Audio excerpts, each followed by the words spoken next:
Welcome to my nightmare.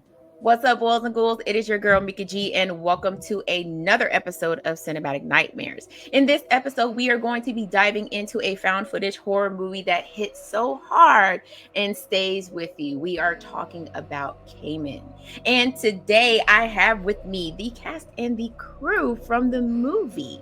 And we are going to get into all the bits and pieces of this movie, so stay tuned.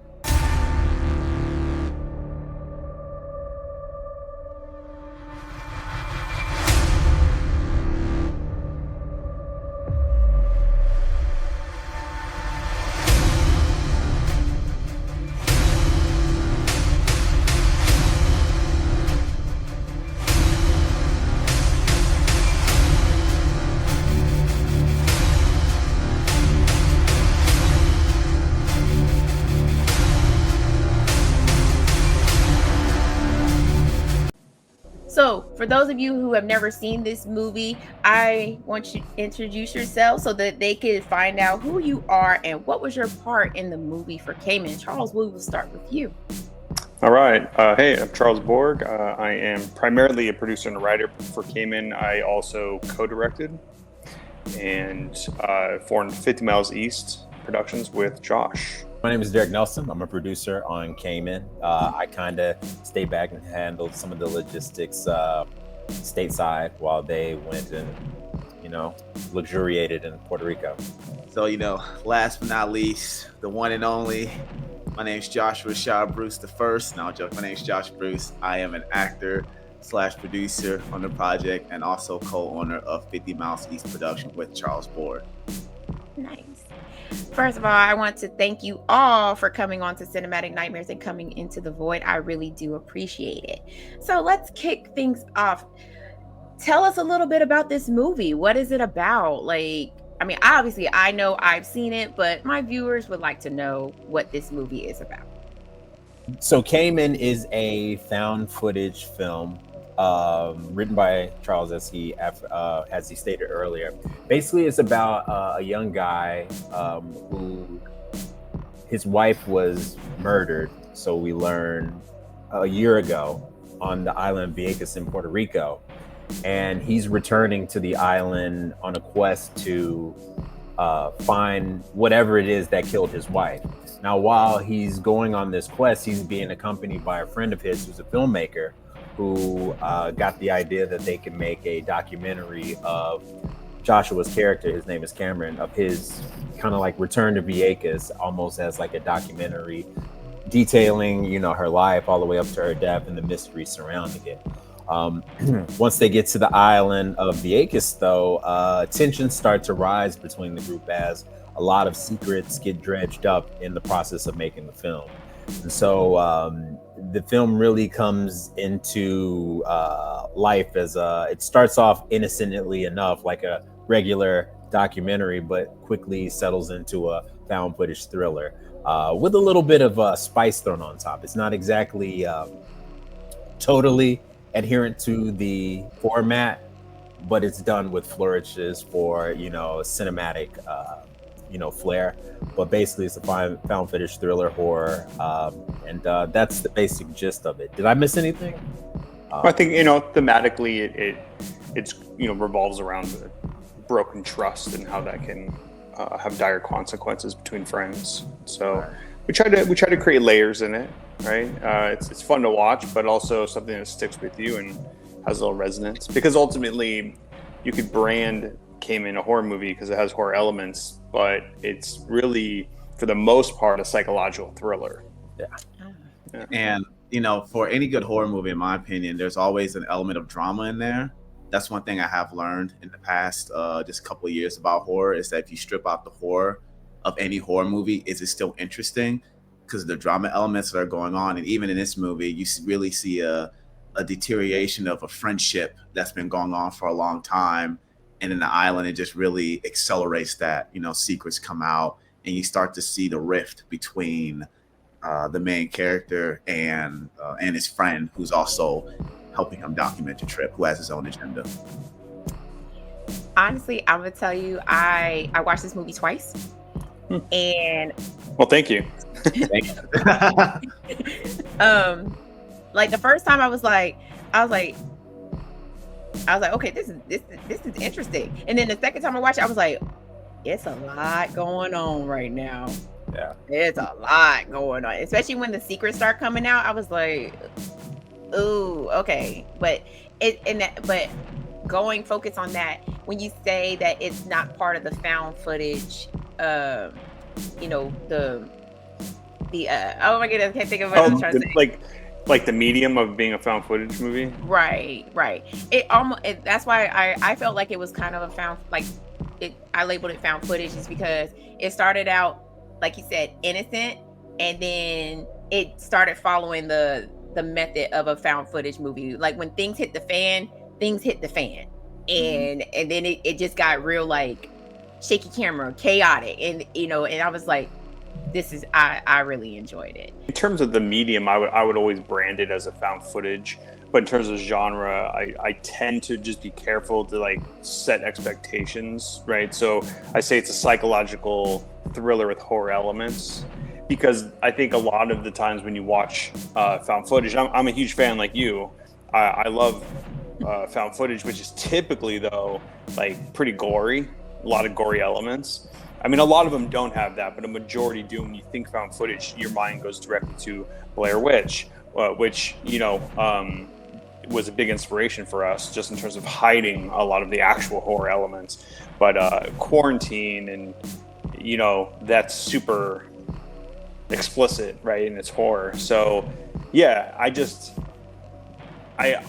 know it's found footage. We do break some rules, so we can get into that later. But we had fun doing it, and at the end of the day, I want to make sure that people go in knowing it's not about like the blood, you know. It wasn't a lot of blood in this one. It was.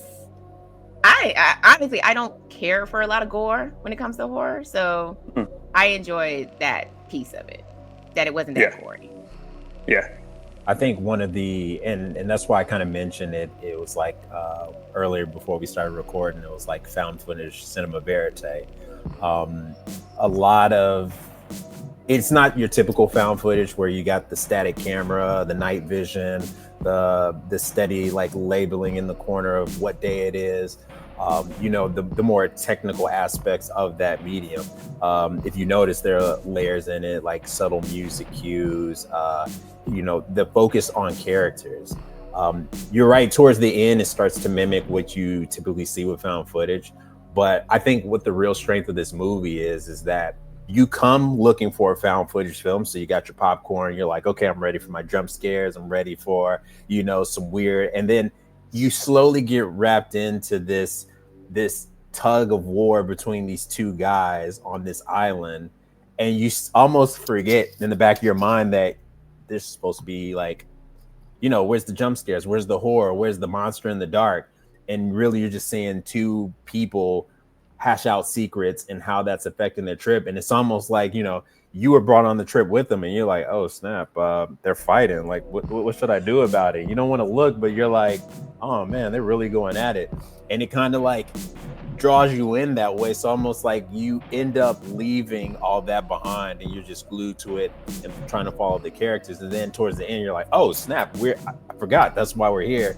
And then you rush to the end. So definitely is a playing of the genre to a certain degree, mixing up different elements to really like enhance and invoke and really, you know, just set out to make a interesting found footage, because sometimes those can get stale. They rely on the same tropes. You kind of seen one, you've seen the others. So this one kind of takes you out of that a little bit more. Like, I mean, you could make the case that it isn't found footage just by your experience with it.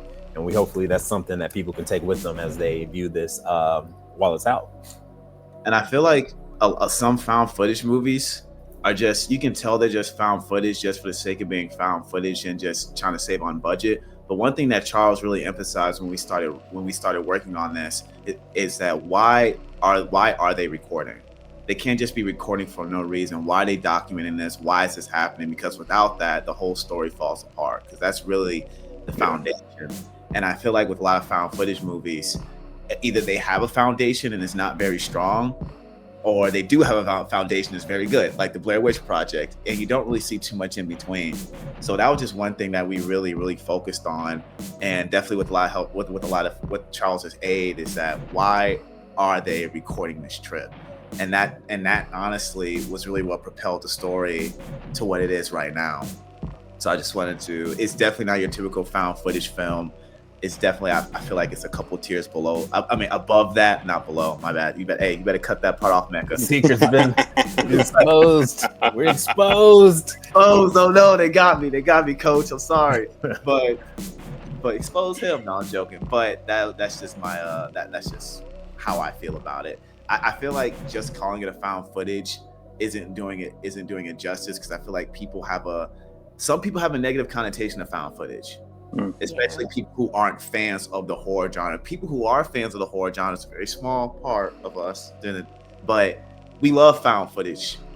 But a lot of people who don't like found footage, or who aren't fans of horror, don't really like found footage that much. I haven't met too many of my friends, even though I'm 30, who've seen the Blair Witch Project. Like, oh, isn't that movie where it's like first person, the camera's moving around? Like, yeah, that's I feel like I'm on a roller coaster. That's too much for me. So it's just, I feel like found footage has a very negative connotation to it. So I always like to say we're definitely a lot of tiers above that. I got so much now, but yeah. Okay, I would agree with that. Like, it's. I mean, the reason why I enjoyed it was because it felt real. It like Derek said, it felt like I was a part of this trip. And like when they started getting to it, I definitely felt like that, Derek. I was like, hey, yeah, I'm about to fly back home, because I can't do this no more. I mean, everybody loves tea, so when you're that close to the pot, you're like, well, I mean, I'm gonna watch from behind this corner. Yeah. So, Charles, where did this idea for this movie come from, and what made you want to bring it to life? Well, Josh and I had spoken about making something. Actually, Josh came to me, was wanting to write a script, and I was gonna bounce some ideas off of me, and I said, actually, hold on, like, before we jump into a new script. For you, I'm actually going on vacation to Puerto Rico, and so I said, let's resume this conversation when I get back. So I went to Puerto Rico just on vacation, and specifically to Vieques, and then I loved it so much, and so when we were flying back home, I was already writing the log line on the plane, because I knew I have to shoot something here. Right, like as a character, like this location is so rich and so interesting and unique. And the more I read about, like, the backstory that is in the story is actually real, meaning like the U.S. did test bombings there, and so it's uranium in the soil and all that stuff. That I didn't just make that up. So it's just this wild west, of like, there's no hospital there, it's really wild. So when I came back, I said, this is I'm paraphrasing, but basically, like, Josh, instead of you writing an original script, how about, like, we think about fleshing this idea out? And I shared the log line with him, and so we started exploring this idea.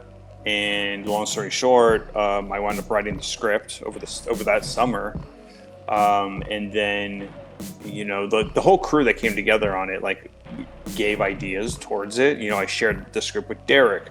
I shared the script with Joe Castleberry, the director. I was a co-director. He was the main director, and everyone gave some input. So it was really like refreshing in that respect. And so. But to answer your question, yeah, it really kind of came out of my initial vacation. And so I thought, interesting location, we can do something with the minimal crew. I wrote it with my producer's hat on, so, like, really trying to be aware of, like, not just writing whatever I wanted, making sure that You know, when I wrote something, I pass it along to the crew. I'm like, take a look at this, be objective. Like, you know, is this doable, right? You know, so it was a lot of give and take in that respect. And Josh had input on it as well too. Like, as far as like, what was your input on into the script? No, he said, "Forgive me, you don't get a say." No, I'm joking. No, I just threw in a lot of story ideas and just that's Charles did a lot of the writing and a lot of the work. I just threw in ideas and was just like, hey, this should happen instead of this should happen. And I can't really point out specific things in particular because I don't want to be disrespectful to who came up with what ideas. But Charles was really good at sharing the script, saying, hey, be objective. Roberto gave a lot of extensive feedback. I gave feedback. Derek gave feedback. Joe gave feedback. And it was really a collaborative effort with Charles really being like the captain of the ship because he was the main writer. And he really just brought all of our ideas to life, I would say. And he was really good at managing all of our ideas and still making a captivating story, if that makes sense. But yeah. So Puerto Rico. I know, Charles, you said that was your, you went there for vacation.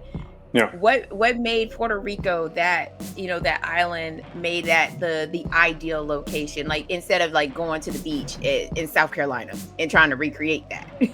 No, that's a fair question because actually, we were at a certain point thinking like, again, remaining objective, right? Do we actually need to go to Puerto Rico? Like, why not? Can we fake it? Even some of the interior locations, but if you know, and if you can't double that environment.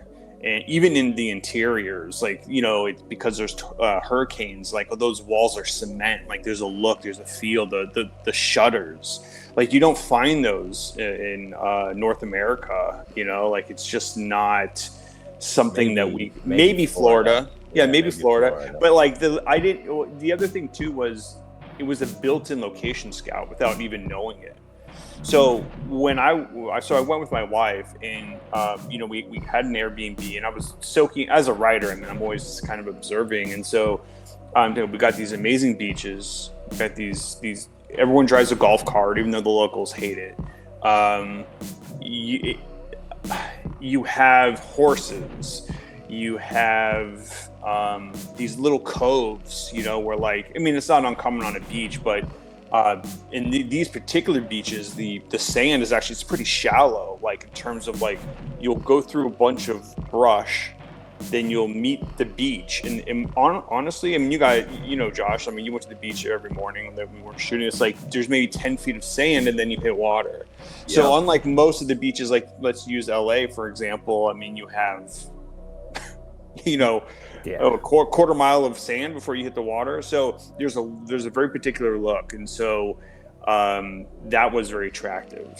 And then the idea of also shooting in Ocean Park, which is not too far from San Juan, gave it that urban feeling, right? And so, Puerto Rico just has a feeling, has a vibe. A lot of music coming out of cars, a lot of music coming out of everywhere. A lot of colors, right? And then being in Chicago, I thought, well, geez, we do Chicago in two areas in Puerto Rico that are very different from each other. So, it just spoke to me as a character. And also, I also want to add that it was also easy to shoot as far as going out with a big camera. The locals were looking at us, but they were more welcoming than if we was to go to like a North Carolina or Florida. People in Puerto Rico are a lot more friendly towards us. Even though we had this big camera, we were walking around, we were literally filming. They didn't, we didn't have authorities come bothering us. We had a little situation at the hospital. They just didn't want us to shoot the hospital. That was really it. Like, hey, you guys can still shoot in the area. We don't want the logo of the hospital. That was it. And it was very, very easy just to shoot. And because, just a running gun type of thing that we were doing. And, people would stop and ask questions and would be interested, but it was just easy to literally shoot there as well, because no one was really bothering us or no one was like trying to get involved in the movie. They were very, very welcoming in that aspect. And also, like, hold that thought, Derek, because you're pretty you have an interesting perspective on this, given your role. But I was just gonna say, in terms of like as a character, you know, flying from Chicago into mainland Puerto Rico, like you have to take a taxi all the way east across the island, and then I'm gonna butcher this, but it's Ceiba. You take a boat across to Vieques. So, I mean. Because I had already done that, I mean, I was saving time. Like, if we had done that on the fly, it'd be very difficult to speculate, like, how to actually navigate that. And so I felt like we had a foot up because I was already, like, I knew what to do. And that made it a lot easier. But to Josh's point about, like, the people who were there, like, when we were at Ceiba getting the boat, I mean, they were helping us get shots. Like, go over there and you'll get a better shot of the boat than here. And so we're like, okay, thanks a lot. But Derek, go ahead. Yeah, I was just going to say that the location itself was another character. You're taken to this idyllic, you know, not desert island, but tropical island. It's different enough that, like, it provides another layer of that sense of adventure and mystery, because you don't know anything about the island unless you are from there. So those who are from there will be like, oh yeah, I know that place, I know this. But most people will look at that and be like, I don't know anything about this island. So it helps make the story and the mystery that much more believable, because you're in this exotic place that's foreign and things operate differently. So like that in of itself became a character. And, you know, to Charles's point about having been there, it made it also easy to show the progression, like as they traveled on this quest to retrace the steps to Joshua's character's, Cameron's wife's death. You get this sense of like travel and movement with the story. Like you're getting deeper and deeper into the jungle, so to speak. And you're as you're digging through the mystery, you're getting further and further into the bush. So it was a very good just a very good location that, like, if we had cheated, I think you would have felt that lack of energy, that lack of mystery, that ambiance that's needed. Because again, found footage is a lot about where you find the footage and where it's at. You're going to be looking at, you know, a found footage film about a sanitarium or something like that. It better look creepy and like totally like mismanaged. Or if you're at some haunted house, like there better be some like creepy angles and stuff like that. So this further sold that mystery of like idyllic vacation gone wrong. And again, you're lulled in by the beauty, and then as you get focused deep, you're like, oh man, this is not what it seems to be. So it's just one of those things that I think was a good call. We tried like to get, like, this is all true, but that's only in retrospect. Right, because like I had location scout because I at a certain point was like, I'm gonna shoot something here, but we tried to get permits. So like Derek, you reached out, nobody would get back. I actually contacted this woman on IMDb who had shot a zombie movie in Vieques. They had burned a car on the island, and she was like, yeah, we didn't have any issues even doing that. And I got permission from the mayor at the time. So you know, Vieques, Ocean Park area of San Juan, I mean, we really like we tried to get permits, and it was a difficult thing to do because nobody would get back to you, right? So that was interesting in and of itself, kind of an adventure. You can tell I read that in your notes because you kept Yeah. the journal of the whole experience. Yeah. I actually read that and I was like, man, I wonder how hard it was for them to shoot. You know, they didn't have the permits, and it sounds like it wasn't an issue at all. The hardest part actually was some of the technical challenges, even though they weren't insurmountable. The things you have to deal with, like with overheating of the batteries or the moisture in the lenses, those were more of an impediment actually in a lot of cases than the actual like act of shooting. So, you know, they had times where they had to, like, you know, just by the grace of it, you know, they were able to switch out a battery or have a battery charged, or were able to cool the lenses just enough so it didn't fog. Like, those were some of the more logistic things, but I think those like I said, those are few and far between, but that's what I would think will be, that's what I thought was the biggest impediment. Everything else kind of went smoothly.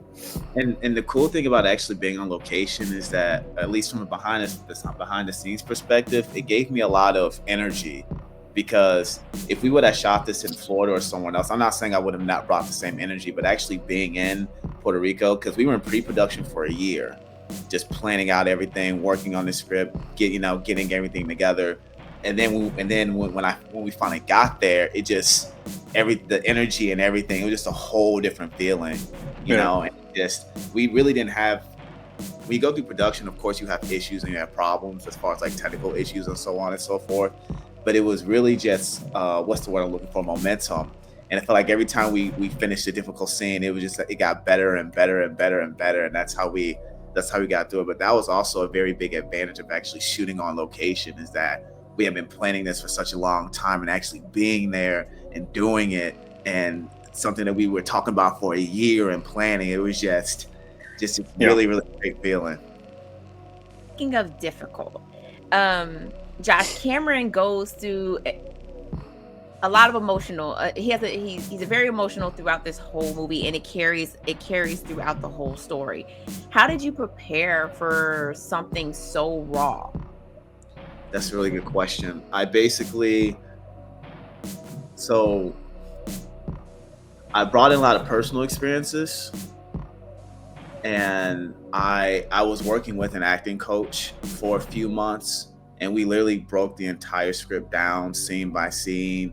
You know, first the overall script, and then scene by scene, and then certain points, and just really work on the emotional impact, and just having an acting teacher guide me through that. But as far as on my own, I like to watch a lot of documentaries about people going through stuff, because you see real people going through things, and I'm really good at observing what people are going through and trying to implement that into my own. But it was really a combination of watching real people going through real stuff, or real traumatic issues. Definitely brought in a lot of my own personal experience, and also having an acting teacher guide me through that. And I was able to navigate that. It wasn't easy. It was very, very hard. There were some times I had a lot of doubt, you know what I mean? Like, can I actually do this? Can I actually portray this? But I've also had a lot of help from Derek, a lot of help from Charles as well. The writing was so good that they always say that an actor can make a bad script good. That's not true at all, in my opinion.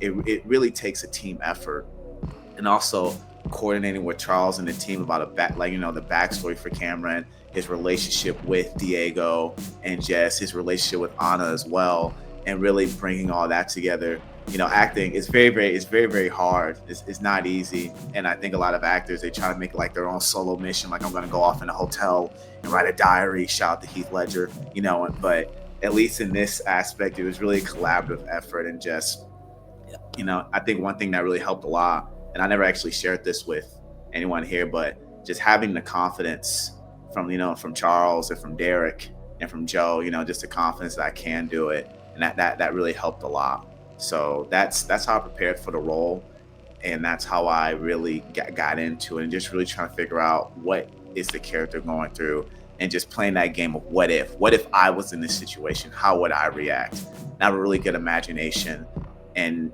making those imagination real, because acting to me is all about being believable in imaginary circumstances. So how would I, Joshua Rashad Bruce the First, how would I act and be in this situation? Yeah, they did a great job. Like you mentioned earlier, there was a lot of prep time. We had rehearsals in Chicago, blocking certain scenes out. Not so much to just have it like rote, but to understand what they were aiming at, so that when they got to Vieques, because again, they were on a time crunch, and they only had so much memory on the memory for the film, and, you know, battery power. So it was really about having them understand what that scene demanded and going straight into it. And they knocked it out of the park. I was there for multiple viewings at different stages of the film, before picture lock, after, before color, after, before sound, after. And the one thing I kept saying was, like, I'm already enthralled in the story. And everything that came after that was just enhancements. So they really did a lot of work. They really put their foot up all in it. the performances really make it. It's really a testament to this movie is the performance. They carried the movie very much so.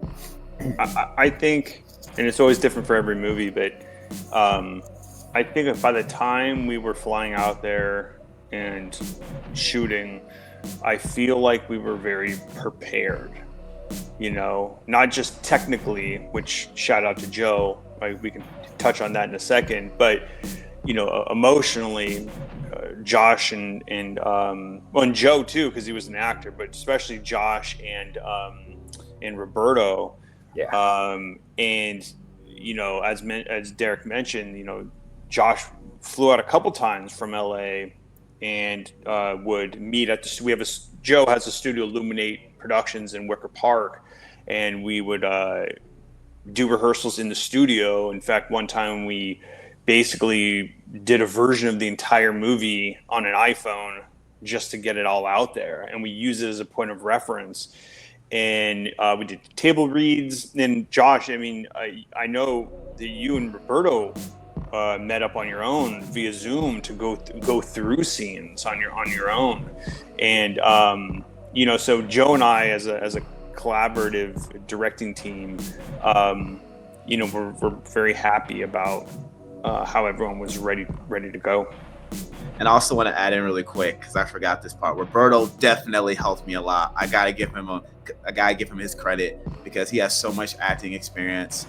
He is one of the best actors that I know personally, and just having him also guide me through that experience as well. And just him even challenging me during our own rehearsals, our own private rehearsals. Yeah. Hey, why do you say, like, what do you think Cameron wants in this scene? And, you know, I would go back to my acting teacher. We would go back and say, hey, Roberto's right. So having Roberto's guidance as well really helped a lot. And definitely the preparedness, I would say. We were super prepared. We didn't mess around. We didn't play around. And it was just, that was the most prepared I've ever been. Like, that was the most prepared project. I feel like we shot the movie before we shot the movie. That's the best way. In a way, yeah. In a way. I think Michelle, Curel, and Anna Marti as supporting actors, I mean, it was really important to also find people who could ad-lib, right? So especially Anna, I mean, that footage of her we shot, and, you know, she comes off as being so natural, and you know, Roberto and Josh, everybody ad-libbed, especially Joe too. I mean, he had to remember lines and be behind the camera. So that was really important to me, just from a producer director standpoint, which is, the script's there, and yes, it is definitely a blueprint, but that hopefully the naturalistic feeling that you get, that is different from a lot of, I mean, I think a lot of found footage movies actually do a good job of it feeling naturalistic. But I wanted it to not feel like line. I want people to talk over each other, to say things that might not even make sense, you know? For instance, there's a scene where it comes after, I won't give anything away, but a really powerful scene where you turn to Joe, Josh, and you say, can you turn that camera down? And Joe goes, you can't turn a camera down. And Joe's naturally a sarcastic person anyway.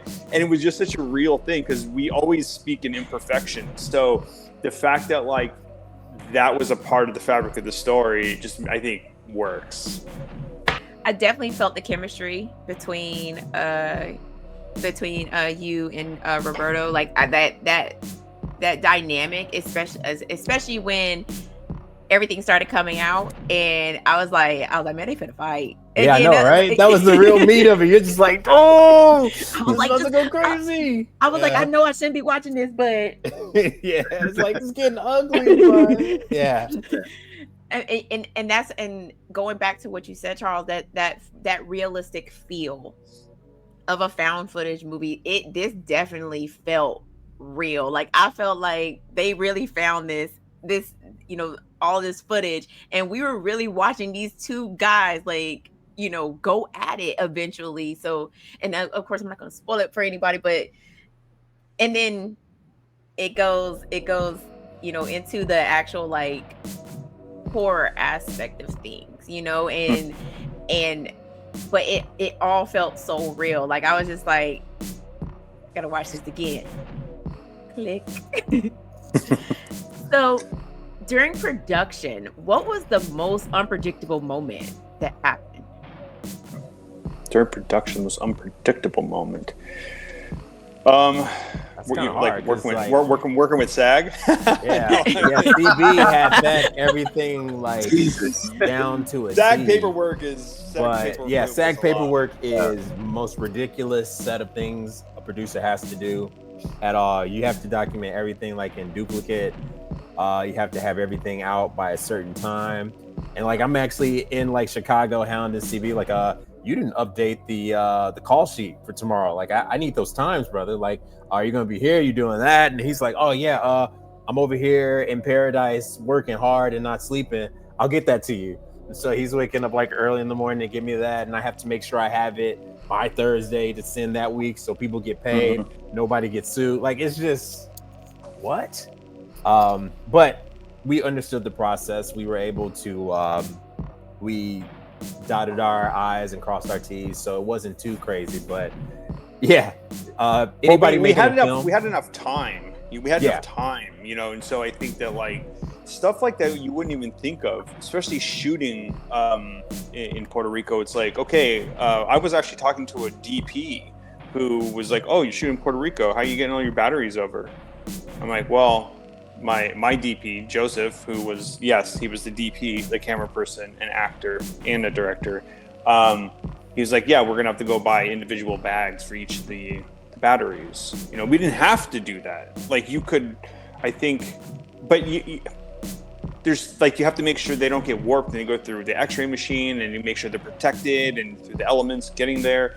And you can cut corners, and we didn't like spend more money than we had to, but, yeah, I mean, like what Derek said earlier, with like the technical things of, all right, hey, you guys ready to go out? Cool, it's 90 degrees, let's go. Actually, hold on, I have to acclimate the camera to the environment first, which means maybe opening the door to the living room, turning off the AC, and sitting in a warm room for 45 minutes before we go.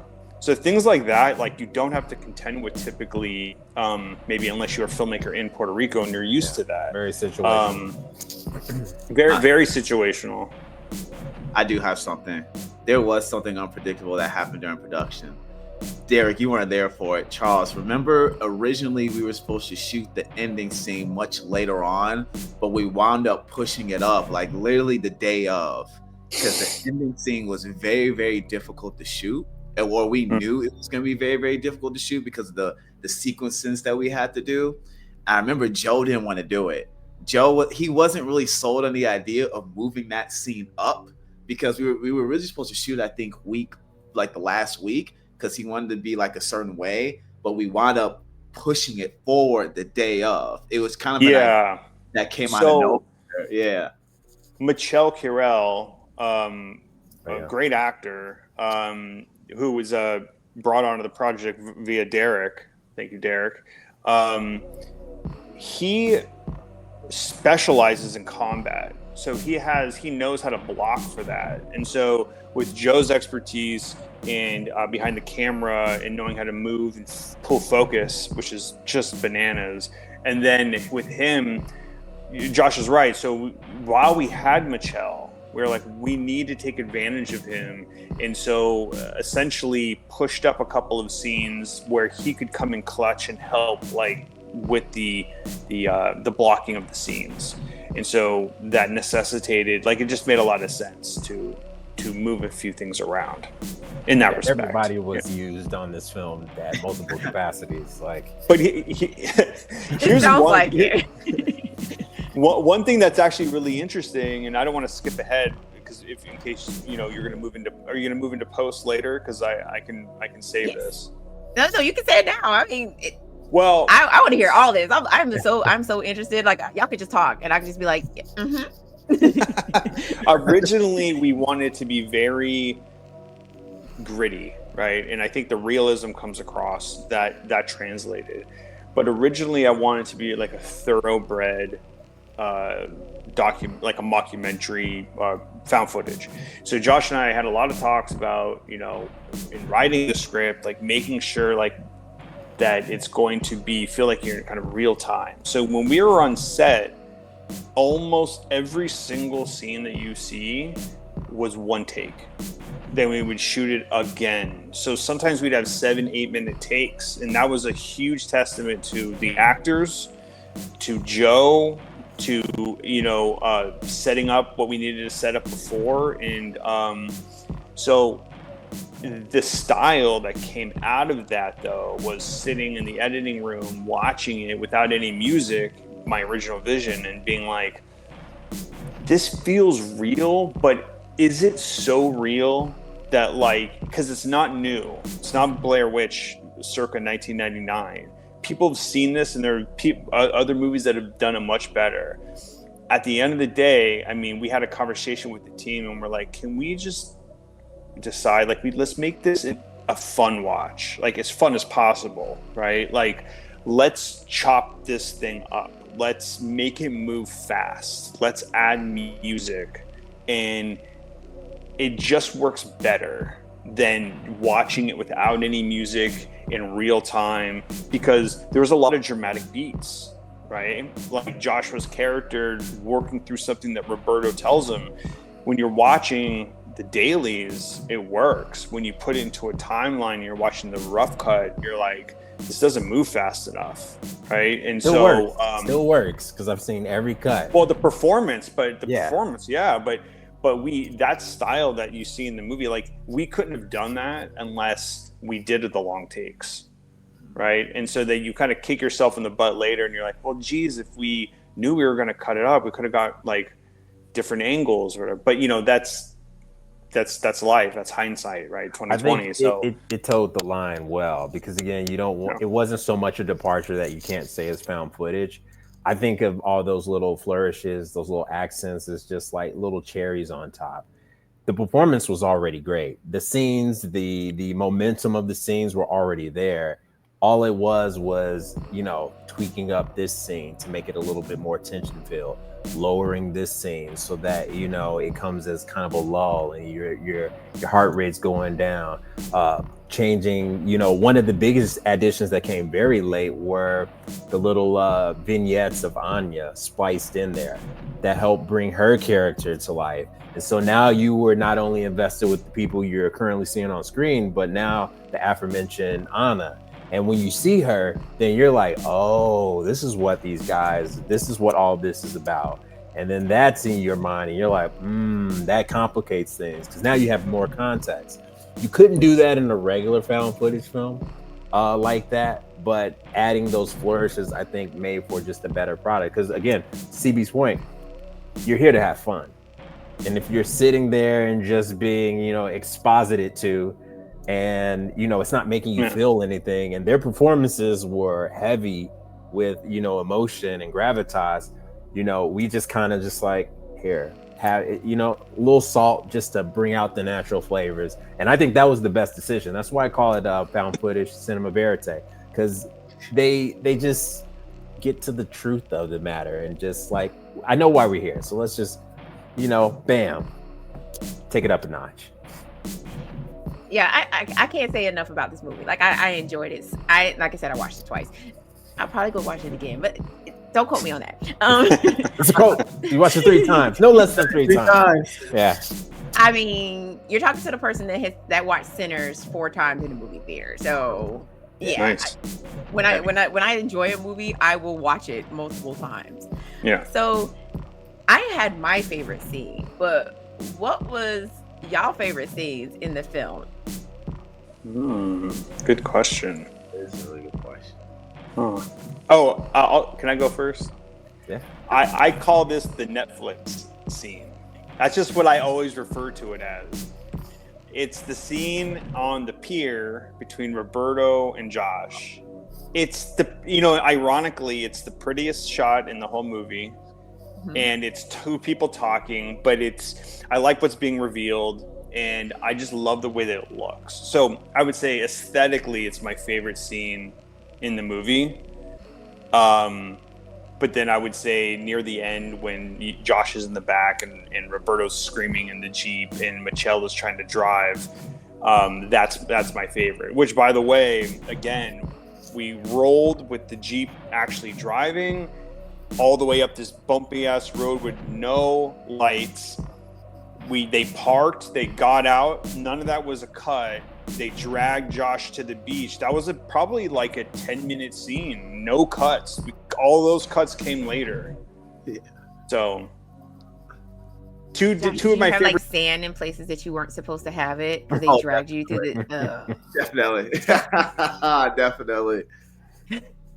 I would say my favorite scene is the final scene because of how, for one, it turned out amazing, but how difficult it was to shoot that and how we were able to do it just so effectively. I thought it was going to take us so many hours to do it, but I think, having Michelle there, him, and having Joe's direction, having Charles's input, just bringing it all together, because there's a lot going on as far as, I remember Joe would actually, she was like, okay, Josh, so this is what you do, right? You get on the ground, you do this, and you squeeze, and then the blood's going to trip all over, and you got it, right? I'm like, yeah, I got it. I was like, okay, I think I picking up what he's putting down. But that scene was just such a collaborative effort, and just getting it and just having it completely, just having it look amazing in the final cut. It was just I'm speechless right now because that scene was just so hard to shoot. It was the most difficult scene we had to shoot. We knew it was going to be the most difficult scene. Michelle made it easier, even though it was still difficult. And it was just that was just such a great experience, and just how it turned out. Yeah, for me, I enjoyed the scene. This is towards the end when they're all in the kitchen or the living room, and they're discussing. Michelle's character is finally brought in, and then like they start dropping truth bombs, and you get a sense of what really was going on in the story. That was my favorite personally because I saw it in rehearsal. And then all the different cuts, and that was just such an emotionally charged scene from all the actors. Like everybody was like kind of on edge. You got the sense that can we curse? Yes. Shit was hitting the fan. Like people were like finally, like before it was all very conspiratorial, and there were flare-ups of emotion, and then we'd chill, and there's a lot of brooding and stuff. But this was like full on, just like explosive, like there was movement, there was yelling, like things are coming to light, people are trying to grapple with truths, and again, they filmed all that in these long takes. So I think, again, even though they weren't able to get the short takes to chop it up, the level of continuity between that, like you really feel like you walked in and you're like, oh, what's everybody yelling at? And it's this giant shit show, and you're just like, oh shit, like did I just see what happened? Like you're reeling because you're like, yo, wait, what did he say? Wait, what did he say? Like did he just do that? Like it's all that frenzy, and I think that comes at the denouement like it's supposed to, and you're getting invested because already you're there for the drama, but now you're like, oh shit, like shit got real. And it's just a real galvanizing moment of the movie. So for me, that was personally my favorite. I mean, so yeah, all of y'all said my favorite scenes. Those are all my favorite. I was like, I was very much like, I was like this. I was like, oh.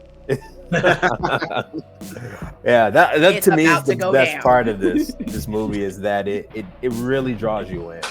Yeah. And one of the things when we were doing rehearsals that I began to notice was that like this character study, is really a character study between these two characters, and you spend time just peeling back the layers of both of them, and that's so fascinating, especially with the looming context of like his wife dying and how they both feel about that and what they think about each other. It's rare that you get such a revealing look at two people. Usually you might find out a little about somebody here, a little about somebody here, but these keep rapid firing as their, trip through Vieques, continues. And so that to me was one of the greatest things. It's like, if we said, oh, it's not a found footage film, it's a thriller drama, I think it could very much live that way. And I don't think you even would notice it being found footage. Yes, taken in that documentary style, but it's so rich in drama and gravitas that it just takes you out of that mode, because when you're looking at found footage, there's a documentary style to it. You feel very academic in what you're watching. You're almost there to like look at the evidence and say, I'll come to the conclusion that there was a ghost in this, maybe, I don't know, it could be a hoax. Whereas this is like you come in there like that, and then you hear this drama going on, and you're like, but wait, what's this about over here? And you almost forget that you're there as a objective observer, but then you immediately start picking sides. You might, oh, dude, it's bogus for that one, man. I can't believe he did that. You're like, oh, dude, how you gonna say that to your boy? Like, you get invested, and so it very much like, you know, catches you off guard. So to me, that was like, I that's what I love about it. It's such a chameleon of a movie, and I think in that regard, it's so enjoyable. So real quick, Mika, you might find this interesting. So Joe and I were trying to come up with like how does the, like, why does the footage exist, so that we have that disclaimer at the beginning, right? So we messed around with that a lot, and so no chat GPT either. That was like just thoroughbred. But one thing we were thinking about for a very long time was, you're watching the movie, well, it's actually introduced from somebody like you, right? Mm-hmm. So you would say, hey, I got this weird tape. Somebody sent this to me. I edited it together, and this is what I came up with based on what I was given. And then you start playing it, but your frame like exists throughout the whole movie. And then multiple other podcasters or movie critics are watching it. And then you pause the movie to like question if it's real or not. And we were like, is this too weird? But like, it was an interesting idea for a while of considering watching a movie within a movie. That would have been so. but again, it has a lot to do with like just wanting to. So here's the thing, though, and this is what makes found footage so tricky. If we did that to sell it, you couldn't have, like, you could have maybe done music, but the reality is if you got a tape edited already, or if you edited it yourself, like, it wouldn't make that much sense if there were music cues and heavy editing. That's when we were thinking about like the original approach of it's just scenes play out in real time. You might find cuts here and there, but like that, it's very hard once you kind of open it up, like thinking about, okay, how is this actually working, and how is it working the right way? So we flirted with those ideas. I think it could still work, but what's that? So it's like a screen light film, right? It could have been that, but then is it annoying to have somebody like, you would have to do it just the right way with the right material, and at the end of the day, this wasn't the right material for that. But yeah, there's a lot of things to be considered doing just to make it more interesting. But yeah. Yeah, and the reason why I say that would have worked is because we are in the podcast era right now, where everybody has a podcast, and you know there are new found footage movies that are based off people having podcasts. And in that sense, if you had did that, you probably would have been one of the first, because we don't see very few. Now I'm gonna say I've never seen a found footage movie where somebody was talking over another movie, and there are other podcasters are like commenting, and this is you see the chat going. We are thinking about doing that too. Yeah, chat pops in, chat pops out type deal, and it, like, you see the streaming stuff, like there's the streaming of there's a video game streamer horror movie where the guy is playing a video game, and the chat's like, oh, this is real, this is fake, da, da, da, da. And then like things start happening, like, and then but I mean, honestly, if you had did that, I would have been like, I'm here for it. But I also like the documentary approach to it as well, because lately found footage has gone completely left. Like, there's no substance to it, there's no rhyme or reason to it, there's we're just picking up a camera and we're just going into this haunted house for no reason. Mhm. And you know, not like the Blair Witch Project where, you know, they actually was like, hey, we heard about this witch, we're gonna go investigate. You know, now it's just like, I just watched a found footage movie where the dude was a streamer and he went into a haunted house and he was like facing his fears. Yeah, I know that. So he plays music, right? Yes. Yeah. So like we actually studied that movie as an example of how do you sneak music into a found footage movie. I mean, I think they did that cleverly. Whether the story worked for everybody, that movie is polarizing. I think there's some people that love it, and some people it just doesn't work. But like that, also to that point, like the lenses. So I mean, it looks CAIMAN looks beautiful and it's anamorphic, and you never see an anamorphic, or very rarely an anamorphic found footage. But that came out of the idea of like it's all backed by logic. So Roberto being a producer in the movie, and then sourcing his friend, who in this case Joe, to help him document Joshua's travels, and then the idea that Joe is primarily does music videos. It's a throwaway line, but it's in there because we wanted everything to be justified. Like that's what Joe thinks would have looked cool, right? And so like and also behind the scenes, we were like, we should be using a lens that can capture as much of Puerto Rico as possible if we're taking the time to go there. So it all right. I mean, going to Puerto Rico was actually a good look, because I would have if y'all had shot it in Florida. I'm originally from Florida. I'd have been like, that I know that beach. I know. Yeah, this was definitely a movie where less was more in some aspects. To Charles's point, we thought about all that, but that would have been additive. And then it comes to a point, does that get in the way of what we're trying to do? And scaling back and just, enhancing certain areas seemed to be the best call. A lot of the changes that were made to the movie in terms of elevating certain elements were more subtle than, overt. And I think that was for the best. Because again, the performances are so good, you just kind of want to enhance that time you are with those performances, when they're talking to each other, when you're finding out stuff. And I think that did a lot more for, like, every time they added a new nuance, when they were like, we're going to add music, it got better. When they were like, we're going to add the little vignettes with Anna, it got better. Even the little cards in red where it was like Vieques, Chicago, and the music's like dun dun, that added more. It's like these little bitty bits. It's like nothing crazy, just slight nuanced touches that elevated it more and more. And I think that was the best call, because when you come in with a video where you're invoking some type of feeling or you're trying to capture an audience, how you go about it can make or break it. If we had been too overhanded, you would have been like, that was just too much. Too much is so over the top that you're like, this can't exist. It breaks the reality. But if you do too little, then it just kind of gets washed out in amongst everything. So I think finding the right areas to punch it up, adding little things here, doing color corrections so that, darker scenes were more saturated and vibrant. And when you were outside in Vieques, you really got that crystal clear, like having those type of compositional changes.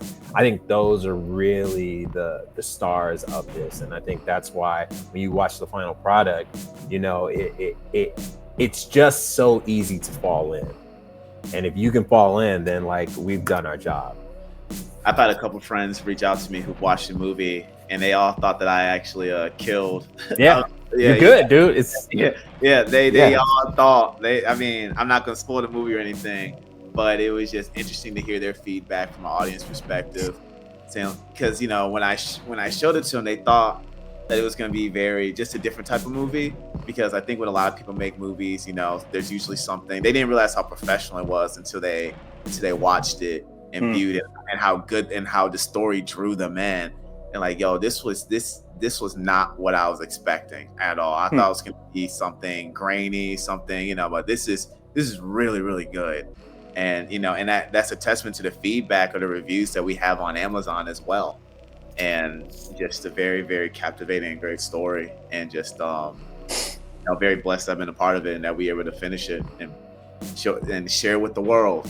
Yeah, that's a good point. This was made as close to what you see the industry at its best putting out.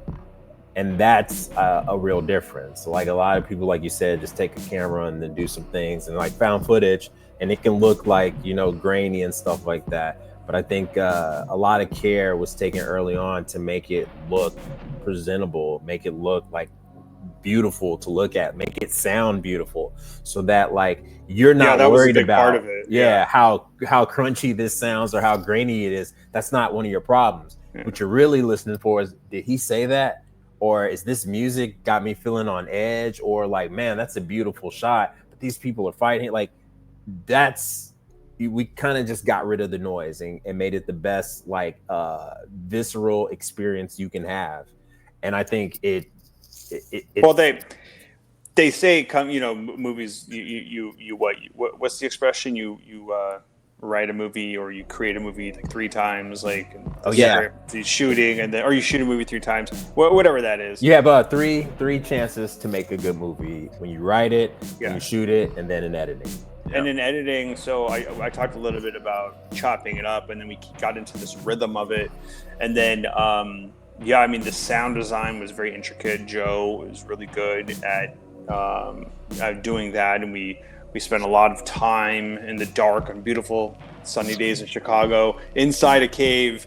But I really enjoyed that. It's like, what beats editing and eating Jet's pizza? Nothing, And so, but we took a lot of time with the sound design. That was really, really important to us. And then, implementing, it's kind of touching on what Josh and Derek were saying, like adding a little spice to it. So like, we liked Anna so much, people liked Anna so much, we actually showed it to about 6 or 7 people who are not in the industry, right? That just like movies. And the feedback was, and we're enjoying it, we wish that we saw Anna more. So we actually flew Anna back to Chicago and then shot footage around Chicago with her.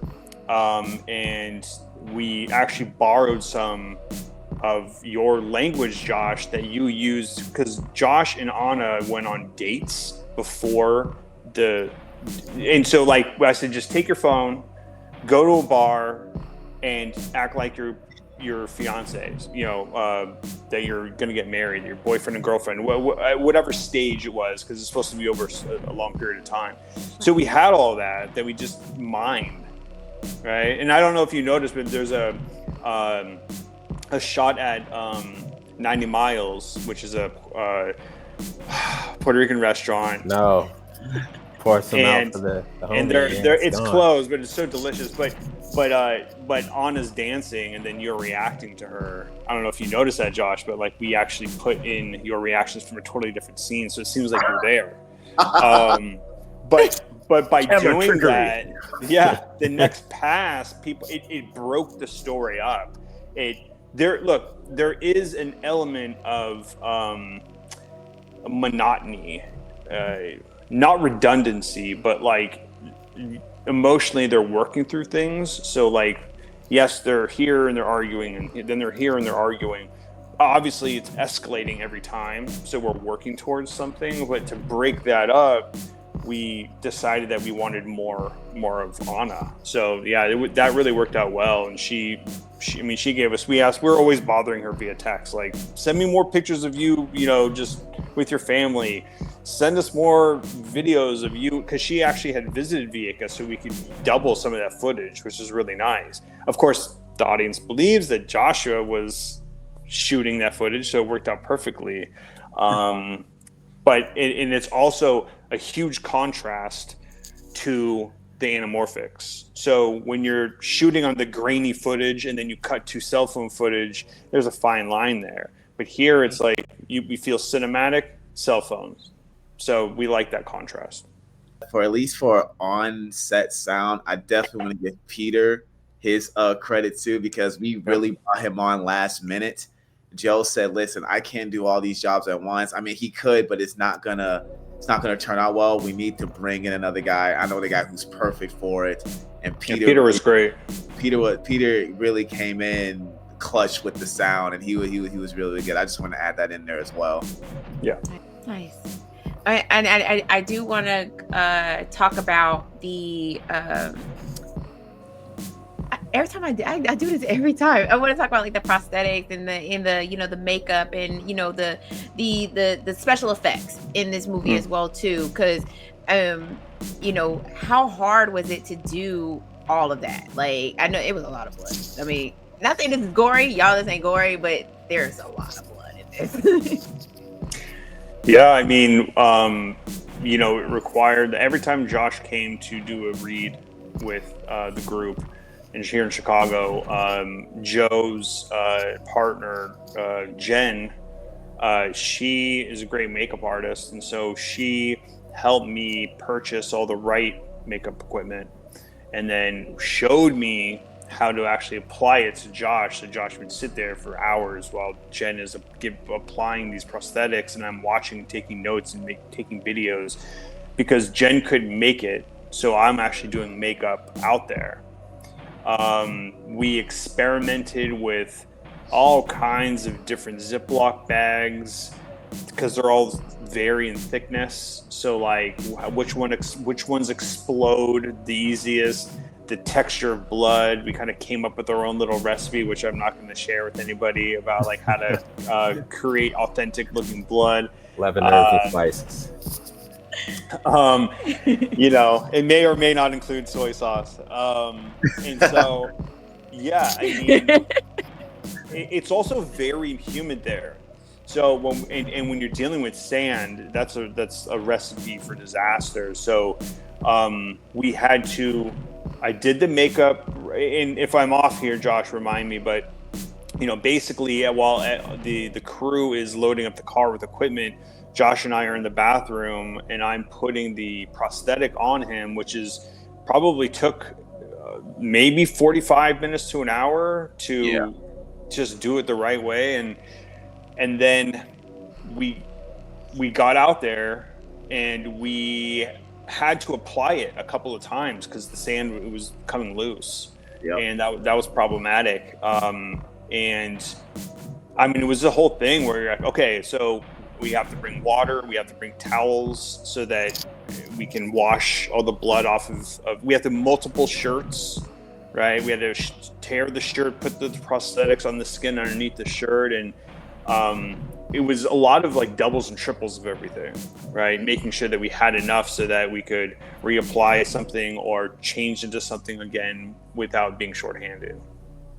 And I kind of got a funny story too. I was supposed to be wearing a contact in the final scene, and a white contact, like a milky, like his eyes were milky. Yeah. And Charles told me leading up to the movie, like, "Hey, are you you've never put on contacts before? Are you practicing putting on the contact?" I'm like, "Yeah, I'll be fine. I'll be able to get it when I get down there. Yeah, I'm good, man.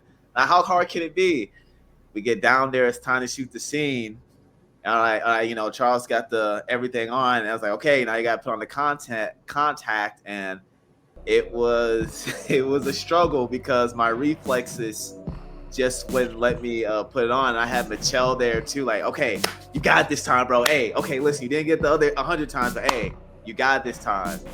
So I wasn't able to get it on, and Charles was like looking at me kind of like that disappointed older brother look,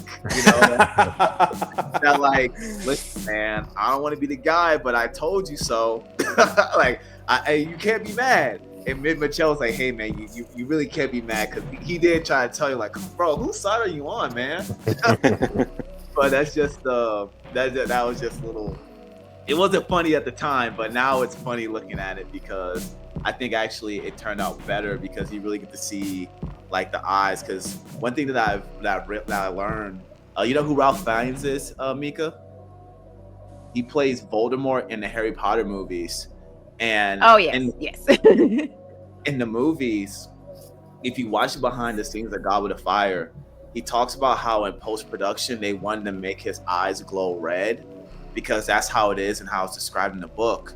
But he said, no, don't do that, because acting is on the eyes. You see the emotion in the eyes, because eyes are the window to the soul. So he told the post-production team not to do that. He told Warner Brothers not to do that, and it turned out better. And I think in The God with the Fire, you can make an argument that's the worst Harry Potter movie, but that ending scene when Voldemort shows up is really the best. You can make an argument that's the best scene in the entire series because of how iconic Ralph Fiennes was, but because you got to see the character's eyes and you got to see Voldemort as a true villain. So I'm just trying to make myself feel better. Hindsight's 2020. Just a little cope, just a little bit of cope. That's it. Yeah, a little bit of copium. Copium. It's cool. But, no, it came out good. But yeah, I thought it came out good. I mean, even if you would have got the contact, I'm pretty sure it would have been dope. But I still think it turned out great. But next time, practice. Yeah, put the contacts in. That's the lesson from Jay, kid. Like, put your dang contacts in. Put the contacts in. When people watch CAIMAN, what do you want them to take away from this movie? First and foremost, they enjoy it. I honestly, this is one of the most proudest things that I've ever worked on. Like the quality of it, the caliber of acting, like for it to be an independent film, I think it is comparable to anything you would see out in theaters, anything with a massive studio behind it. I think it's I think you can see that we took this seriously. And it shows by just the enjoyment of it. I think it's a really crafted story. I think the acting is phenomenal. I think the camera work is phenomenal. It's just a good time. First off, and fundamentally, it's just a good time. And I also think that, for the genre, it's also a good entry into the genre. Like you said, there's a lot of movies now where they're just making it to make it. I think it's nice to see a more intentional version of a found footage, playing with some of the rules and conventions and adding a little bit here that wasn't previously seen, and all that. I think will only leave it better. I know this has an audience. It's just a matter of them finding it out. So I hope that when they see it, they're like, this is my spirit movie. This is exactly what I was looking for. Yeah. Basically what I want people to take away from this movie is that it really is a roller coaster when you watch it. One thing that I really do enjoy about the movie is that it's not so much about the monster itself, or the monster kind of acts as a metaphor to the relationship that's going on between Cameron and Diego, and how it's slowly deteriorating, and how it's devolving into something ugly, and how it reaches its peak. And ironically, that's when the monster shows up. And that's really what I want people to really take away, because like I said earlier, any good horror movie is going to be a drama. You take out the horror, and is the movie still interesting, and is it still captivating, and does it still hold your attention? And that's one thing that if you do take out the horror, at least in my opinion, the horror elements of this movie, you still have that. You have a really good drama with some real tension going on between the story and the story. And one thing that I really did appreciate, especially being on set, this is actually Charles's words, is that, hey, the story, each scene has to move forward. I remember when we shot that dock scene, which is Charles's favorite scene. I remember at first me and Roberto shot it static, just talking at each other. It's like, hey guys, listen, not that I don't like what you guys are doing, but you guys need to be moving. Like, you guys need to be moving somewhere, because it just makes it more interesting, and it's moving the story forward. And actually that completely changed the dynamics of the scene, and in a very positive way that elevated it, because it gave it more stakes. Like, it felt like, hey, I'm leading you somewhere so I can tell you something. It's very, very intricate, but I just remember Charles saying that, and that's sticking in my mind as we were shooting for the rest of our time shooting. But essentially that's what I want people to take away from this project, is that it's a really good drama, but it's also a really good horror, and just a really great story, and just how the monster is just the metaphor for the deteriorating relationship between these two lifelong friends. I have to follow that up. I would say I'll approach it a little differently, but number one, I'm happy to have made a found footage movie that it feels like we made it the right way. Yes, it took some money, blood, sweat, and tears, but it wasn't an excessive amount of money and nobody got hurt doing it emotionally or physically, and well, for the most part. No, but what's nice is I think we contributed to the genre and the medium, and hopefully we have something that's solid and stays solid over time, right? There's I think a longevity behind it. Hopefully somebody who rents it or decides to purchase it, I think it could be the kind of movie where you could sit and I feel like watching Cayman again. I mean, there are movies that I love that I'll never watch again. Son of Saul, it's just one of the best movies ever made. I'm not sure I could sit and watch it again because it's just too much, right? Under the Skin, I love that movie. I don't know if I would decide just to kick back and watch that movie again. It takes so much energy. I think this one is more cathartic in the sense that you're watching people portray these emotional characters, but I think there's a world where you might kick back and watch it. So it makes me happy to think that people might be entertained by it, and which was the goal, just make something that was really entertaining. So those two things. So before we wrap up, why don't y'all tell everybody where they can find you, if you have projects coming up or anything of that nature? So I do script consulting. So if you are at all interested in doing script consulting, you can visit my website at smash2scriptconsulting.com. Or you can just email me at cborg100@gmail. That's C and then my last name Borg 100 at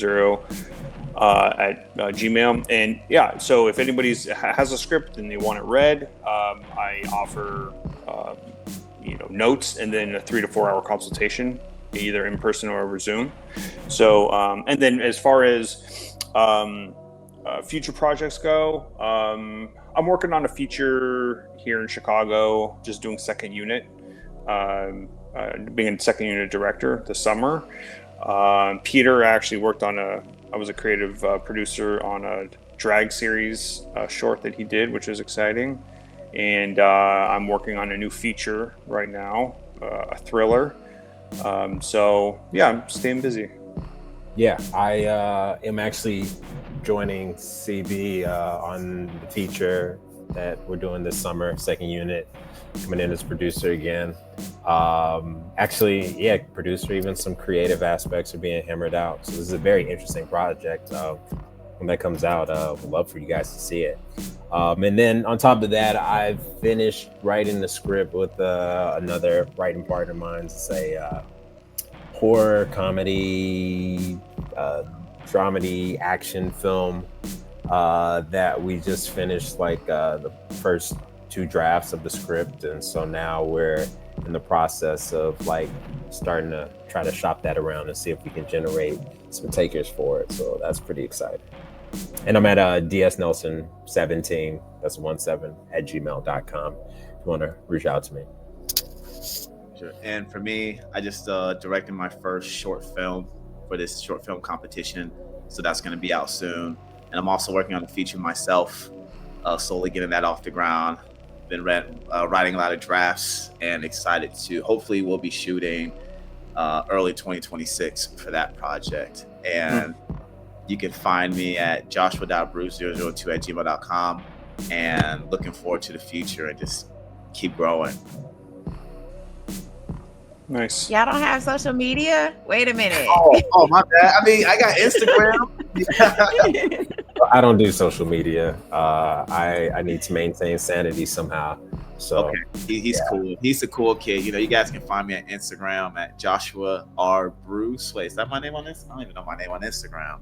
I think it's either Josh R. Bruce or Joshua R. Bruce. That's a good question. Everything will be in the description box and in the bottom of this episode. Yeah, you can also direct message on Instagram, CAIMAN movie. So that's a good way of contacting us as well. Yeah. Okay. Well, I want to thank you fellas for coming on and joining us in the void. I really do appreciate it. I think Josh reached out to me and asked me if I would review the movie, and then I watched it and I was like, nah, y'all need to come on. because I feel like just doing a review wouldn't do this justice. So if you haven't seen this movie yet, you can check out CAIMAN on Amazon right now.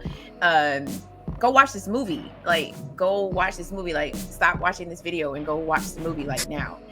And make sure you like, share, subscribe, and click that little notification bell so you never miss another nightmare. And until next time, boys and ghouls,